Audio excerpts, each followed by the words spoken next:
سلام و درود به بینندگان عزیز. امروز یه ویدیو خیلی خیلی جالبی داریم.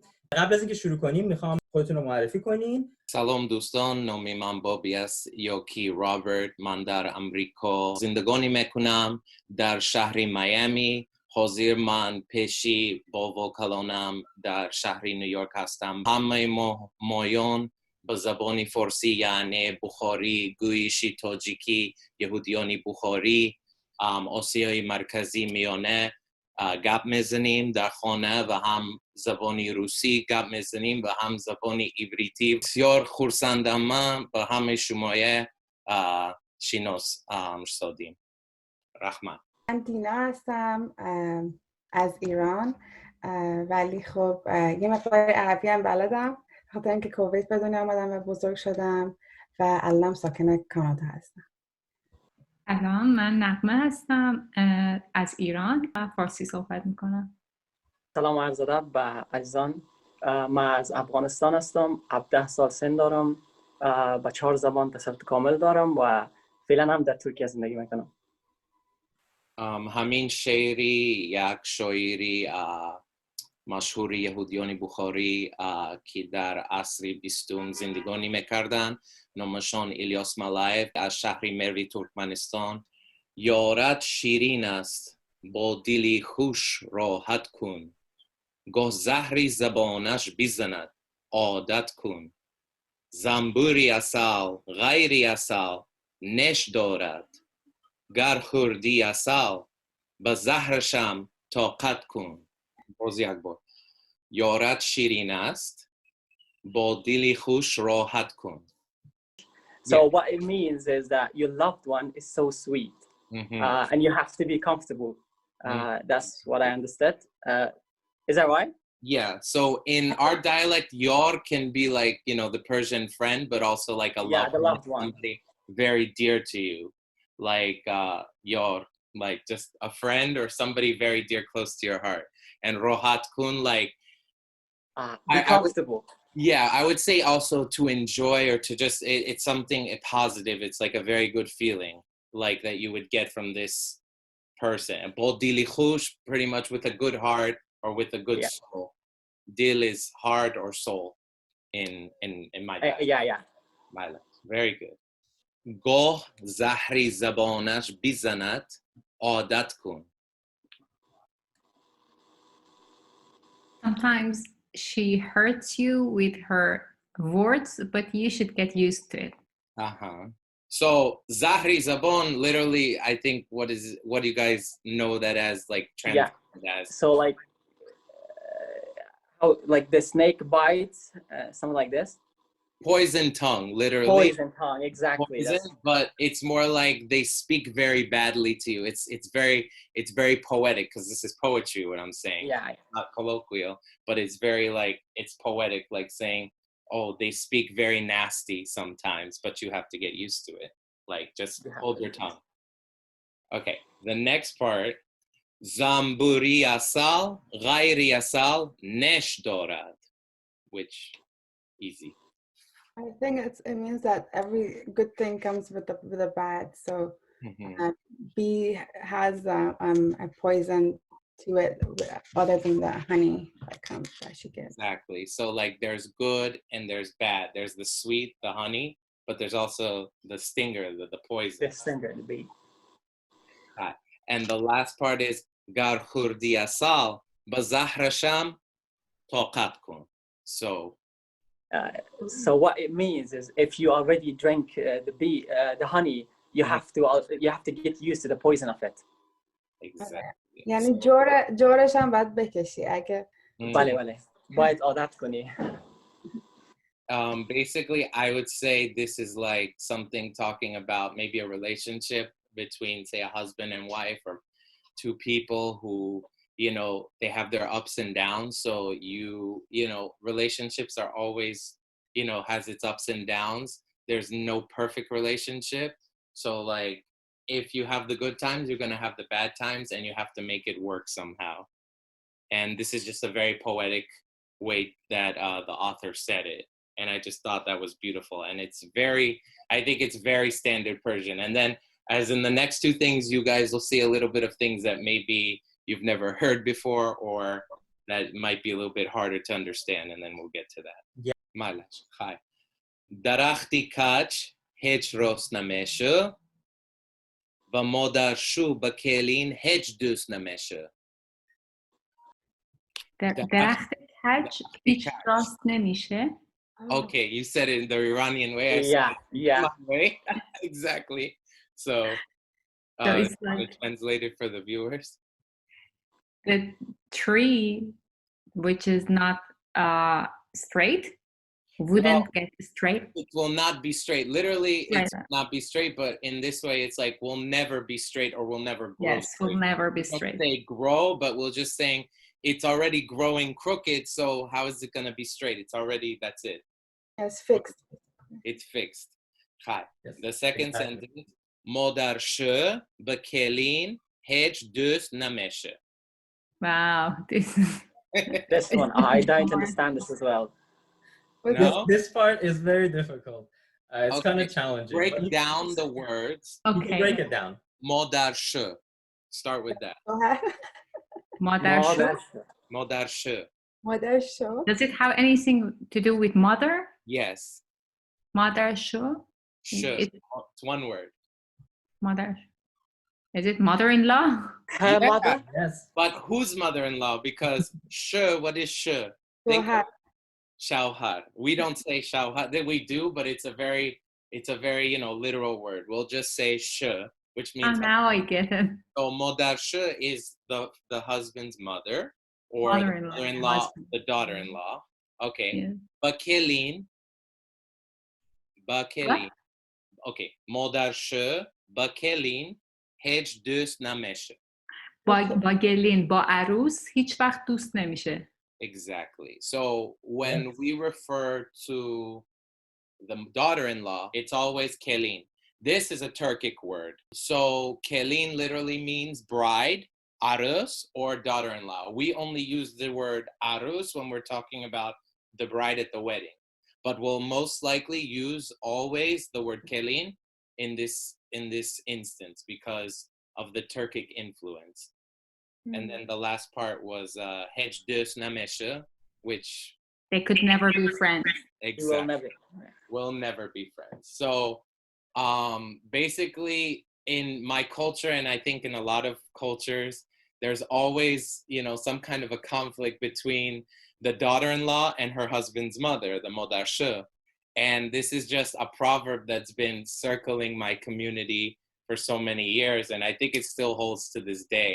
I mean, you should respect your elders, but always, there's some kind of conflict, I think, between the daughter-in-law and her mother-in-law and something to do with the husband. So basically saying it's like those things are set in stone. So the crooked tree will never be straight, and the mother-in-law and the daughter-in-law will never be friends, like true friends, because there always will be conflict. Yeah, this is it's just, we have a lot of humor. And then the last one is a funny one. And this is so colloquial. Okay. Moshe, and that's a name. That's just, I'm giving you that. Moshe is like Musa or Moshe, the Moses. And that's a name we give, boys in our culture. So, but we'll use the Hebrew term, but in a Persian accent, Central Asian Persian, we'll say Moshe. Moshe dasola amodarash pursid. One. برای چی مویسری دادیم همش رختگی آنش میگه عباسکی دادت بسیار اویلوی خیال میکنه غمی کار غمی روزگار خی این خیل باشه بچهش گفت چوه مویسری تو یکتش هم نرخته آنش گفته گوای احمقی نزن نادان تیز اوقات خورو به مقطع رو Okay. I didn't understand the last bit. I totally understand the first part, but not the second part. So okay, when the mother got angry, I got lost. Yeah, she got angry. She did very much. So the first part, I'll do the first sentence. Moshe dasola amodarash pursid. Easy. موسی 10 ساله از مادرش پرسید. Musa, who is 10 years old, Yes. asked his mother. Exactly. آنه برای چی مویسری دادیم همش رختگی Mom, why my father went bald? Yeah, Why bald. my father doesn't have any hair on his All of literally lost his hair. Like it all fell. Yes. Abaskiki dadet bisyar oylayu khayal mekune ghami kar ghami ruzgar. Because he thinks a lot about his work and The way life life. goes. Yeah, like Life. life ruzgar, like what's happening, I guess, What's happening around him. So when we talk about our parents, we'll use terms like padar modar in a very literal sense, but when it's colloquial, we'll use the term ane and dade, which are Turkish terms. Turkish, yes, Turkish. And it was mixed into the language, which is funny. Dade, which sounds like dad, just like padar sounds like father. And ane, well, that's Turkish. We'll also use the term olche, but we can interchange them. There's many different terms because we have all of this influence in that area. Now, Chayin khel boshe tshuva moisritu yaktisham narechte, he asked his mother, the child. So he asked, so I wonder, why didn't you lose any hair? Exactly. I don't understand this. Like, I actually I can catch like a couple words here and there. Okay, just I can read that repeat sentence. again. Yeah, just read that sentence again, but very slow, and see if like Chai, in khel boshe tshuva moisritu yaktisham narechte. First part, chai, is like saying chob or okay, or like just saying like all right. Like I would guess rather. no, chai is just a term we say in Uzbekistan and Tajikistan. It's just like okay, chai, my lash. Arabic means Okay. brother. Tshuva in khel boshe this way. So in khel is like hamin khel or hamin qadar. Boshe, we it's cut off all basically of the, like we would say اگه اینجوری باشه. If that's the case. Yeah, Like, or into boshe. Tshuva, we never say charo, never. Not in colloquial. Tshuva is charo. So why? Moisari, to your hair. Yaktesham, also. We can say ham or yaktesham, like meaning that. Yaktesham, one of it probably. Yeah, one of it. One of it or that one too. Narechte. Instead of saying narechtas or narechtai, like they say in the south of Tajikistan, narechte. Like the ast just got cut off and it became colloquial. We say narechte. Yeah, we would say the same thing. We would say narifte. Yeah. So then the last part, this is the funniest one. Gavoy ahmaqi nazan, nodon, tez awqot tukhuru b'maktauro. Don't be stupid. Don't talk like stupid people. You stupid guy. Yeah. Don't talk too much. Don't talk too much. Go to your school. Yes. Oh no, you missed one part. Tez awqot tukhuru. Awqot tukhuru. Awqot. Did you ever hear? Awqat time? No, not time. Tez, does it mean fast?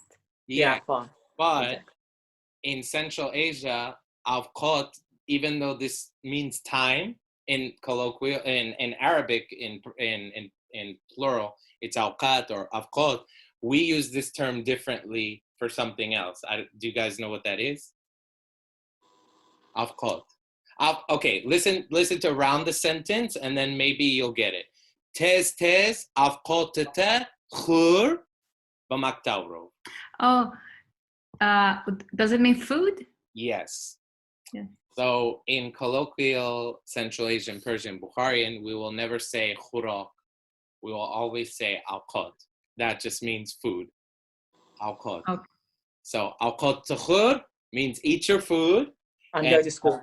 The we don't eat your food fast and go to school. And go to school. Row. It's just basically, mother and son, lahjai, like they just, you know, just very colloquial between themselves. It's something very informal, even though he's talking to his mother, but it's something very informal. And another thing I wanted to note over here, in the old days, between parents and children, the children would usually refer to their parents in the shuma form, which is, you know, with more respect. Now you hear always them using tu, which really isn't respectful. It's more of an informal way. I'm just saying because this text was probably something more recent, more, you know, not something from years ago. من اسم میکنم به خاطر اینکه این تاثیرهای کشورهای دیگه روشون یه مقدار بدتر بوده، به خاطر همین اون شعرهای اولی که خوندن خیلی به شعرهای فارسی نزدیک بود، ادبیاتشون اینا کلماتش همون بود که مثلا توی شعرهای قدیمی خودمون داریم. مثلا پیش از انقلابی سوویتی روس‌ها آمدن، روس‌ها اینو مجبور کردن که همه و ساکنان همین منطقه به زبان روسی حرف میزنن و یکمین زبانشان باشه. ما هم کلمه های عبری و آرامی استفاده میبریم، لیکن وقتا که ما نماز خوان شدیم یا ما به زبان ما گپ میزنیم، تفیلا یعنی تفیلا نماز میخوانیم، به زبان فارسی و عبری میخوانیم and we'll mix mekunim. We mix it. When we do prayer, sometimes we'll say it mostly in Hebrew, and then we'll put the Persian, and then it just depends on the speaker, like their education, were they educated only in Persian, and then they learn Hebrew later, or do they not know any Hebrew, but they just know the prayers, or they're reading from a book. Some of our people don't even speak Persian anymore. We speak just Russian and English, and the ones in Israel, Hebrew. Because they didn't grow up in Central Asia and the parents stopped speaking Persian with the kids. They started speaking the language, you know, of the state where they lived, or Russian. So it just really depends on from where they came from.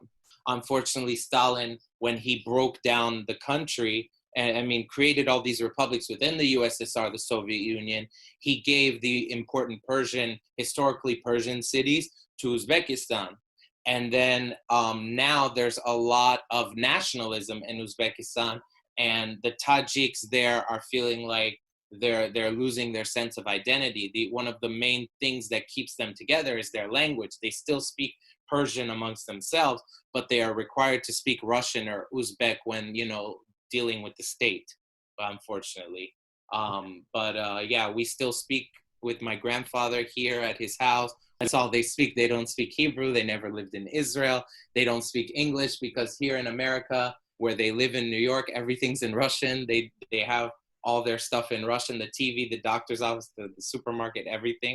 Everyone speaks Russian, and at home we speak Persian. Amongst the community, we speak Persian.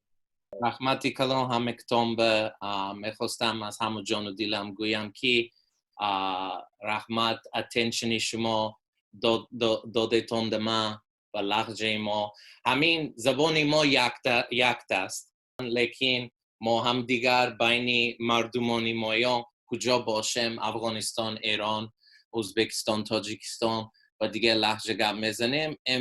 با این من جدا و بسیار فخر دارم. I'm very proud that, you know, we have our one language, but we also have, you know, something that's, you know, a little bit different of ours that we could talk about and compare.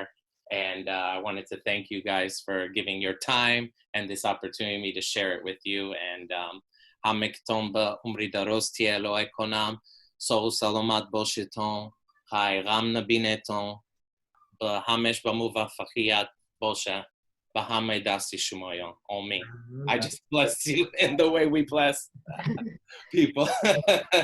سلامت باشید. همچنین شما.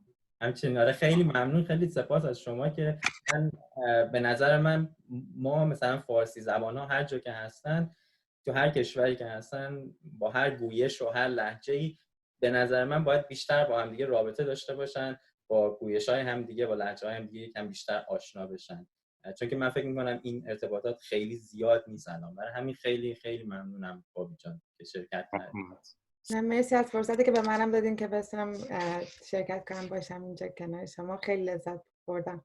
منم تشکر میکنم. دفعه قبلی که تو ویدیوتون شرکت کردم واقعا عالی بود، خاطره خوبش با هم بود و امشب خیلی خوشحالم که دوباره تکرار شد. یک جمله داریم که میگیم پارسی را باید همیشه پاس بداریم. بابی جانم دقیقاً همین کارو میکنه و واقعا یعنی امروز حرفا و شعرهایی که شنیدم واقعا زیبا بود. یعنی تا هنوز یعنی شعرها را چی خواندیم اما از زبان یک سمرقندی و از زبان یک بخاری نشنیدیم. واقعا زیبا بود و تشکر از خودت بهادر جان که امیدوارم همه ایتان همیشه کامگار و شاداب بمانین. تشکر زیاده. خواهش میکنم. امیدوارم که روز و شب خوبی داشته باشین. بازم خیلی ازتون سپاسگزارم. مرسی. سلامت باشین. خدا. سلامت باشید.